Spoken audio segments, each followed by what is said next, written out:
One look at the high school football scoreboard on Boston.com and you'll just shake your head. Some of the high school football teams, the powerhouses of Eastern Massachusetts, did not have a good week this week. I'm Zuri Berry of the Boston Globe and Boston.com, and with me is Boston Globe High School sports editor Bob Holmes, and we're going to take a look at the highlights from this past week and discuss them in just a moment. In Reading, the Brockton Boxers were taking on the Rockets in a top 20 matchup, and it was a slugfest. Reading's Drew Belcher completed only 3 passes in the game, but he took this in for a 16-yard touchdown and found Chris Goodwin for a 7-yard touchdown as Reading blanked Brockton 12-0. In Dorchester, BC High was hosting North Attleboro. Let's just say it didn't go so well for last year's Division I champions. North Attleboro's Ryan Perrin ran for 2 touchdowns and Alex Jett ran for another, including 104 yards on the ground as the Red Rocketeers bested the Eagles 27-7. In other notable games, Zavarian traveled to New Jersey and was absolutely lit up. St. Joseph's put up 62 points and a donut on the Hawks, with Quai Jefferson and Sherman Austin scoring 2 touchdowns apiece. Natick saw a little Flutie magic. Troy Flutie threw a 5-yard touchdown pass to Brian Dunlap with 10 seconds left to lift Natick to a 14-10 win over Norwood. And finally, Everett beat Springfield Central. Everett third-string quarterback Gilly D'Souza threw 4 touchdown passes on the day in a 33-14 win. All right, Bob, looking at these scores, my first thought goes to Zavarian and this 62-0 drubbing in New Jersey. They lost to St. Joseph's. Credit Charlie Stevenson for calling it in, but this has got to be demoralizing for this team. I mean, what does it say about Massachusetts teams against everyone else? It says we should stop going down to New Jersey, especially after BC High was beaten twice last year against New Jersey teams.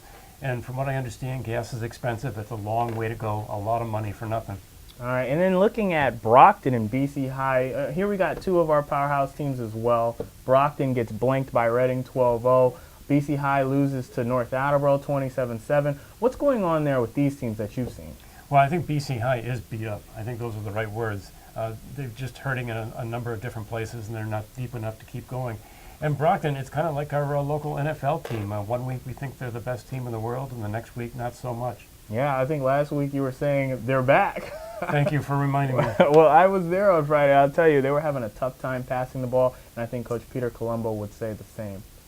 All right, now we want to highlight one of the best offensive linemen in Eastern Massachusetts with the help of our friends from Element Productions and MetroWest Subaru.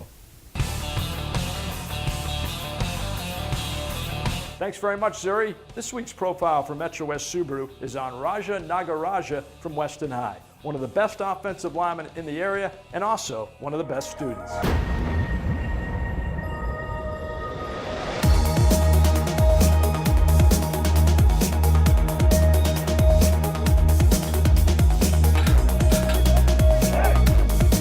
I'm Raja Nagaraja, left tackle and defensive end for Western football. I've been part of the MECO program, which is a program that allows inner city students to come to suburban schools, come out here, get a great education, and just see another part of life than what we see every single day.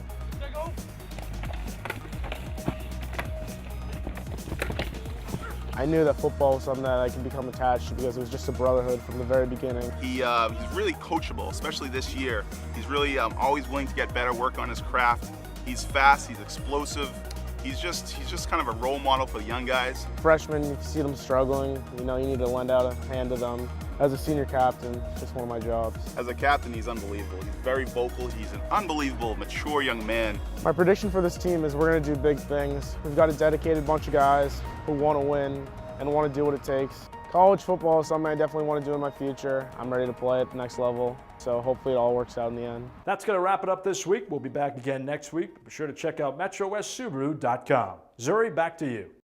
All right, thanks. It's good to see a kid like that get some attention and some love. Is there anybody that you think, I guess from week 2 of the high school football season, that should also get a little bit of attention after this last week? Well, is there any better third-string quarterback in this state than Gilly D'Souza of Everett? I think he completed 6 passes last week, and 4 were for touchdowns. And it's homecoming week. It should be interesting to see if he's back under center. Well, I'm glad that you talked about the Everett quarterback because that brings up our game of the week. Everett is going to be taking on St. John's Prep on Saturday. Bob, between these two teams. They both look pretty solid, obviously, better than the other powerhouses. Where do you think this one's going? This should be real interesting because the one thing that Everett has done this year is they've given up some passing yards.